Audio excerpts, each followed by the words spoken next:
Hello and welcome to Nollan Financial Radio. My name is Chris McKinney from Nollan Financial Partners. If you'd like more information about your here during our show today, give us a call at 719-210-4242 or visit us online at our website, NollanFinancialPartners.com.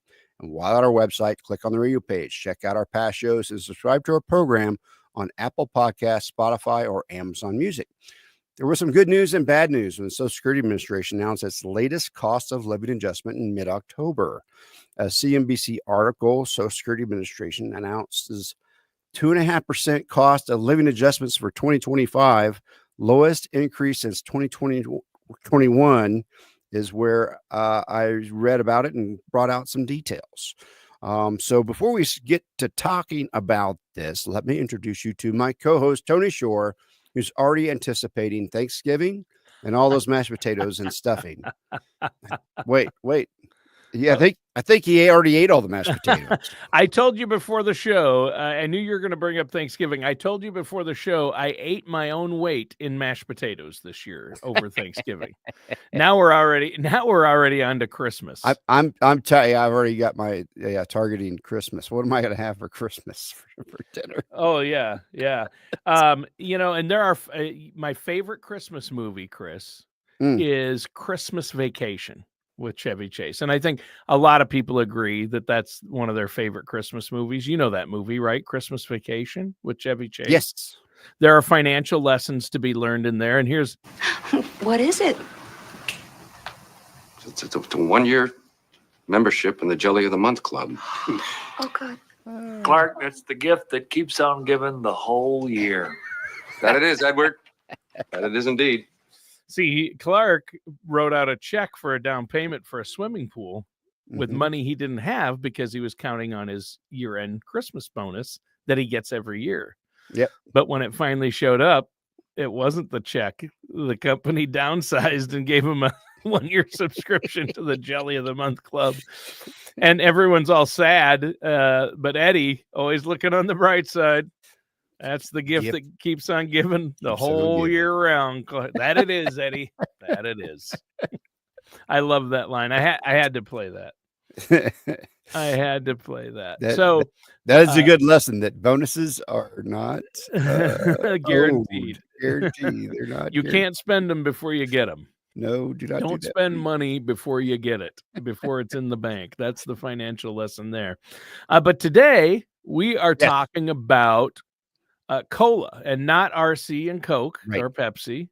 We're talking about the cost of living adjustment that's coming next year in 2025. And this happens every year. Some years it's zero, but this year there is a bit of a bump, right? That's right. There's going to be a 2.5% increase for 2025. Now, this COLA it affects a lot of people because it affects Social Security recipients. It affects federal retirees, military retirees, all kinds of people that have, let's see, VA benefits also go up by the same COLA. So this COLA is set by the government, and then it applies to all the federal monies that go out to people for their entitlements, right? Sure. And so they get out, they set this up. It's based on inflation. So that's why it's less than it has been over the last 3 years, because the inflation has come down. The Fed cutting interest rates has shown that, hey, yeah, we're getting back on track with our inflation. We need to start bringing things down. And so that all these things kind of work together to help set what we're going to get in COLA.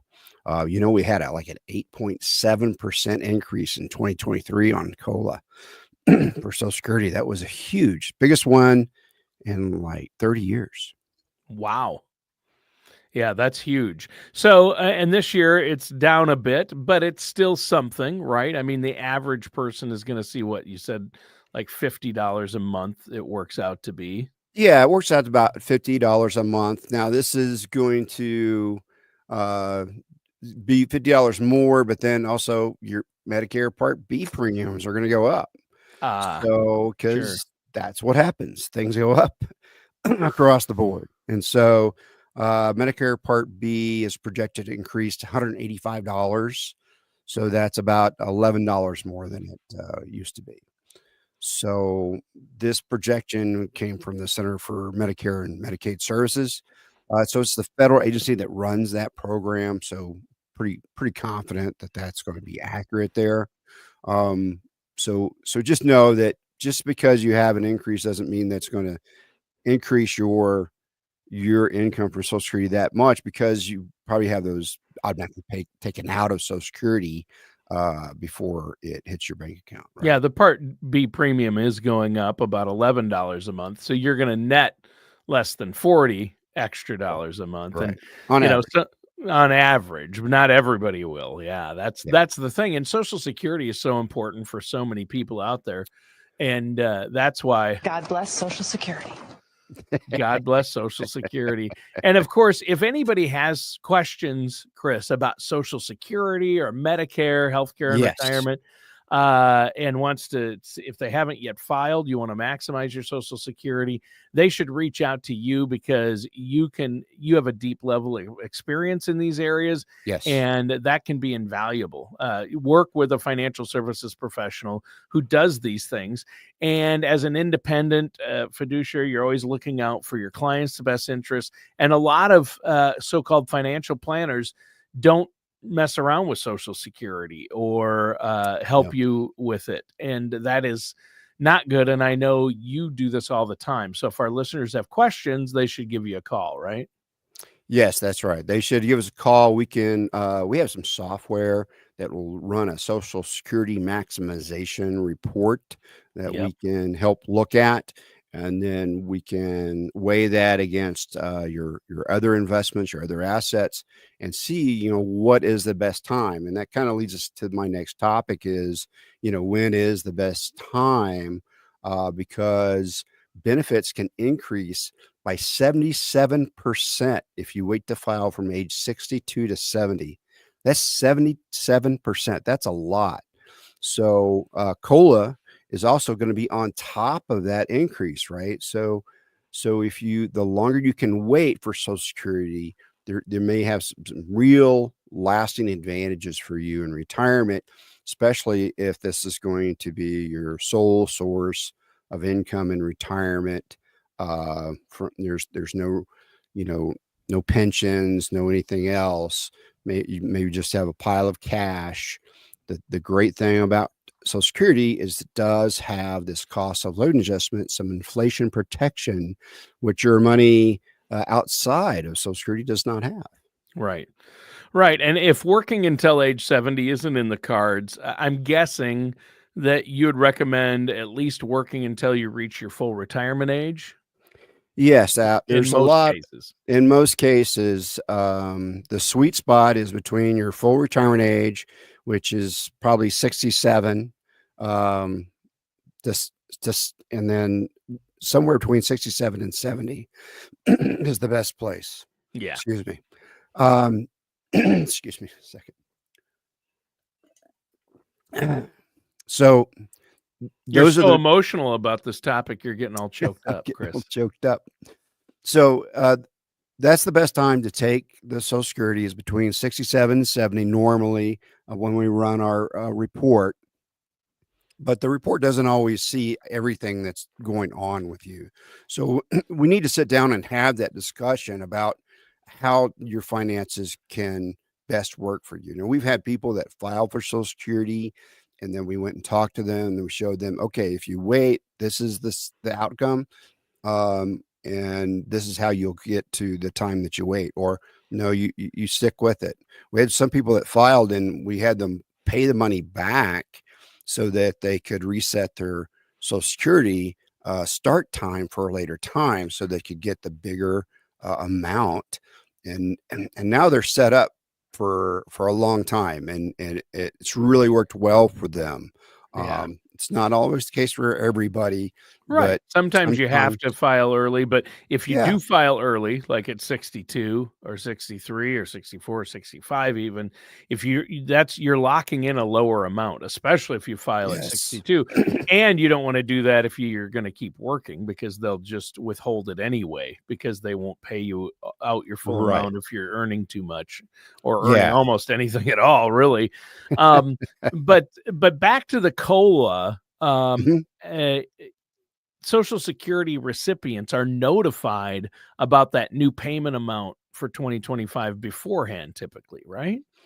Yeah, usually there's a one-page COLA notice that goes out, and so you may have missed it because it's just comes as a letter from the government, and who opens those? Traditional mail too. It comes It snail comes mail traditional in your mail, snail mailbox, mail, and it usually begins in December, which we're in right right? now. So make sure you're looking for it. That's for sure. If you want Yeah, to see that, yeah. they make the And if you're decision in tech early savvy, November. you can always log in if you're tech Yeah, savvy. SSA.gov is a really great resource for checking on what's going on with your Social Security. Yeah. We actually had a client. We directed them to SocialSecurity.gov because they felt like some of their income may not have been accounted for correctly. But then they said, "Oh, go to here. You can see if it has or not, and then get look at it against your tax returns, and then see if it's correct." And your old W-2s and tax returns can help you fix something. And so they were able to actually fix how much they paid back in the day, and so that helped their Social Security a little bit, not a lot, but Yeah. But hey, you you want to get mentioned your you want to get your credit. you mentioned people had filed and then went back and you fixed it, but you Yeah, really, once you file, you're locking in. But you're there locking in. is one stipulation that you kind of alluded to there, and that is if within the first 12 months of filing, Yes. you go in and you pay everything back that they've sent you and fill out the right forms, then you can undo that and file later. But really, that is the only stipulation. And it's not easy to do. It's a pain, and you have to pay everything It's back. pain. So if you haven't yet filed, don't file until you've had that Social Security maximization report run. And Right. you're not selling anything. You run that at no charge for your clients and It's a people that complimentary you meet service. with. Yep. So yeah, I mean, if people want to meet with you about their retirement savings and get a retirement plan together, that's going to be part of it. And I think that's huge. Don't file for Social Security without doing that, because first of all, if you file and then you decide, oh, I want to undo that, there is one undo, and it's within the first 12 months, and it's going to be painful maybe to pay back that money, and you might not have the money to pay back. So That's right.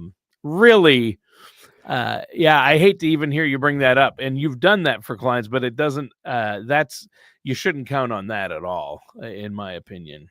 No, you should really have a better plan than that. Yeah. The other thing that we've ran across is, so if you're a widow or a widower, you can file for your former spouse's benefits. And so Social Security, make sure that you know that. And so some people go and file for their spouse's Social Security benefits. Well, those are your benefits, right? So it's the same as filing for yourself, uh, even though you're filing under the spouse's name. And so you're starting your clock. That's when you're starting your clock.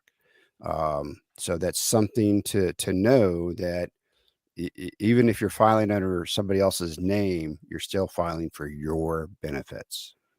Yeah, there you go. I think that's huge. Now, let our listeners know before we go on how they can get a hold of you to set up that consultation. So give us a call at 719-210-4242. We'll set up that complimentary consultation. Check us out at our website, NollanFinancialPartners.com. Check out our radio page. You can listen to some of our past shows, listen to this show again. Give us a call at 719-210-4242. We'll set up that complimentary consultation. All right, sounds good. And so you've given us a rundown on what triggers the COLA increase, what it Yep. means for the average older American. Hopefully, helps them a little bit keep up with inflation, but that amount that the government sets isn't doesn't include certain things like groceries, which we all know have gone up quite a bit. So. Right. You want to make sure you have a financial plan. You're not just relying on Social Security. Yeah. What's next on the agenda? The next thing is ways to maybe increase your Social Security payments. Oh, good. I wanted to highlight a few of these things. So it's the payment is calculated using your earning history and how old you are when you file. So it's Yep. possible to increase that amount by waiting to file until you're older Sure. or staying on the job. So if you stay on the job, the more money you put in, the more money you can get out. Right. It's pretty basic. Yep. So even if you transitioned away from a long-term career, and so you can do something else, or maybe get some pay raises during those prime working years, because the higher that your salary is, the more you put in, and then you can maybe get up to that max of Social Security. We have actually had some clients that had maxed out Social Security. Yeah. And they were we had a couple, they had both maxed out Social Security. Wow, that's impressive. Not too many people do that. So they were going to get it was almost $80,000 a year in Social Security, because they were going to wait till 70. They were going to get the full max on both of them. Wow. So that was like, well, that's kind of a lot. Yeah, that's good. No, Yeah. that's pretty good. So, and like so many other parts of our financial lives, Chris, and we've been talking about this, maximizing the value of your Social Security payment often comes down to getting that timing right, doesn't it? That's right, because there's a sweet spot in your lifespan. Sad to talk about this, but we're going to talk about death. So you're going to die sometime. So when's the right time? But I'm not aging, Chris. Come on.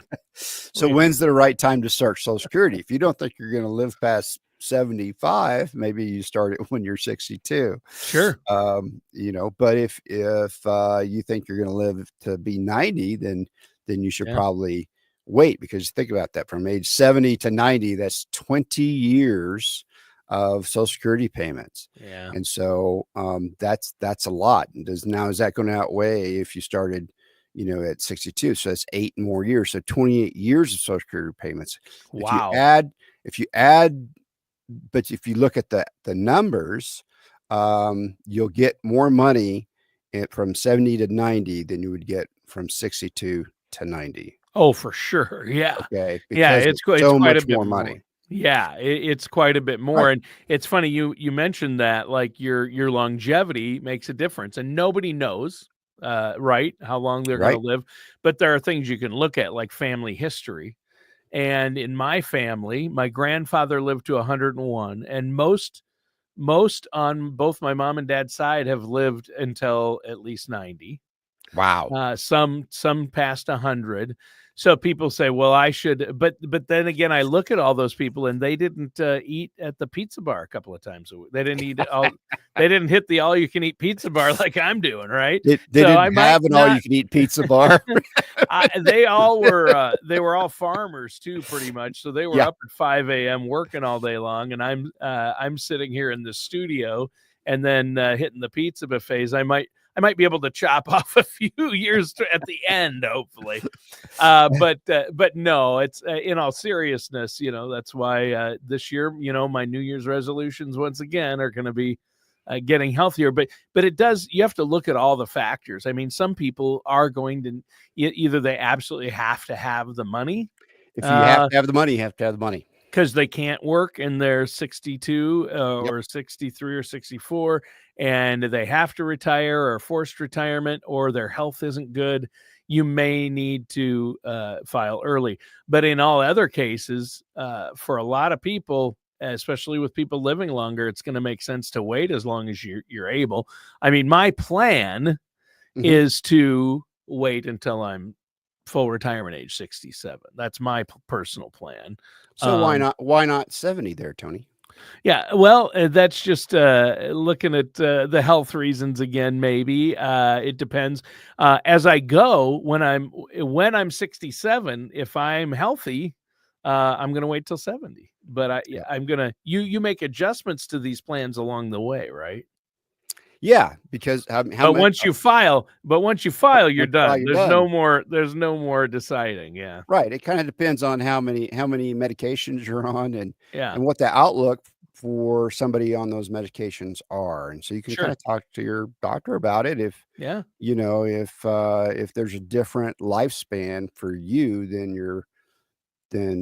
than your parents because Then you're on some kind of my medication. grandfather who lived to 101. Yeah, Yeah, right. But yeah. I mean, I meet all kinds of people that are in I feel like they're in worse shape than I am, but I'm on a bunch of medications, Right, and that's the way it I'm is. on 4 medications, and I feel great, but, just cholesterol, blood pressure, blood I got you sugar. beat. I'm on 7. But you're healthier than me. You're more active. I don't know how that could be. I don't know. It's just genetics at this point. Yeah, yeah.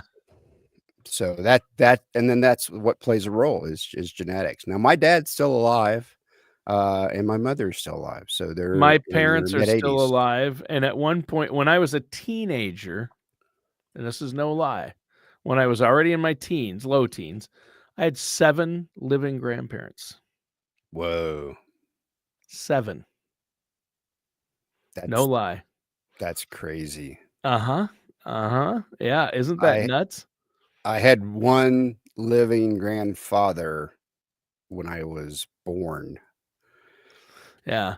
I had my mom's mom and dad, my dad's mom and dad, so that's 4.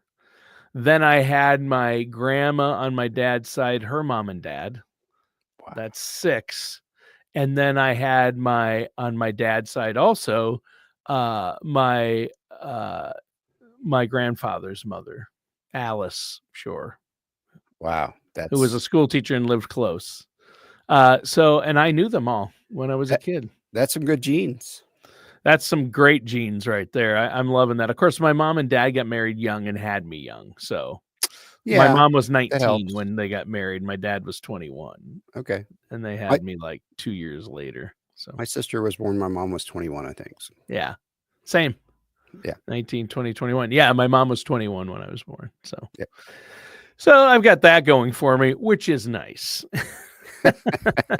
So, but get back to the topic. The full retirement age really we've already touched on this, but that's so important. And like you said, you talked about it. It's 67.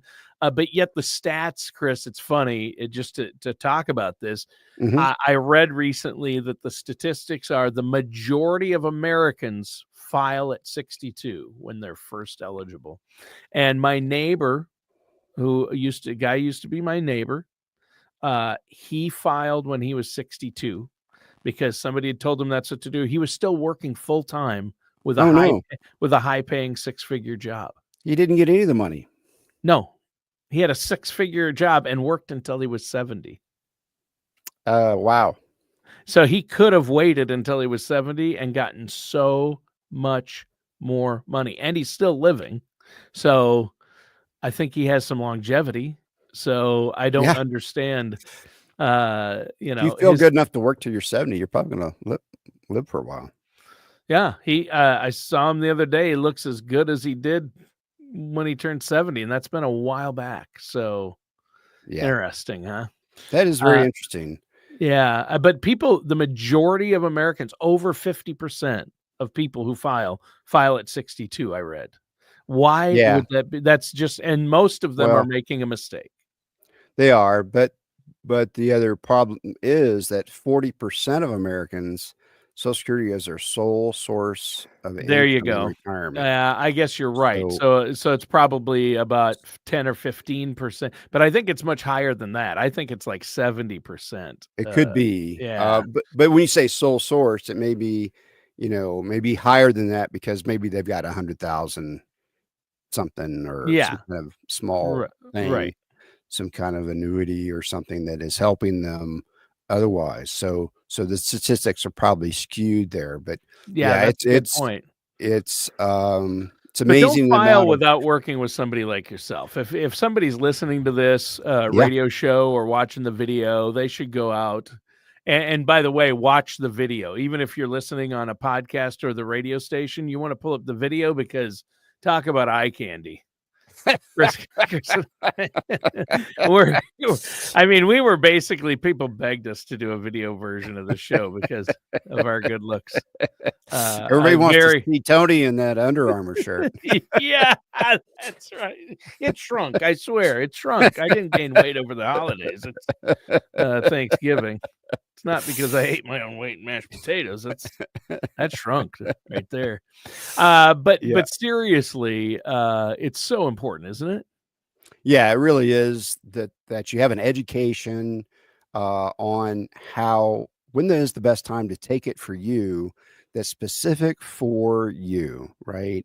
Don't let the water cooler advice, get you into something that you should not be in. Did you buy an NFT 10 years ago? Well, okay. Whoops. So also don't start your Social Security without talking to somebody who understands Social Security and how it affects your overall financial plan, because that's important of how it actually fits in. And then if there's ways that you can move your money around. So here's one thing that people don't really know about Social Security is it can be tax-free in retirement if you have certain things happen, right? So for most people, 15% of their Social Security is not taxed. For some people, half of their Social Security is not taxed. And for other people, none of their Social Security is taxed. And so we work through a financial plan that maybe we can get you into that area where you're not paying taxes on your Social Security. How would that affect your overall retirement if you're not paying taxes on Social Security?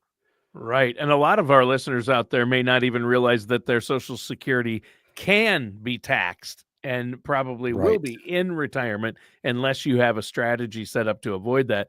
Like you said, up to 85% of what you receive in Social Security can be taxed, but come up with a way to reduce that. And that's part of your plans, is what you're saying. Yep. I've got a plan. I'm working with some people right now they were getting 85. I'm planning to get them to zero next year. Oh, wow. All the way to zero. That's great. They've been in retirement for about 5 years, but we've been making moves in a calculated way so that we can get them into a place where they don't have to pay taxes on it, Social Security.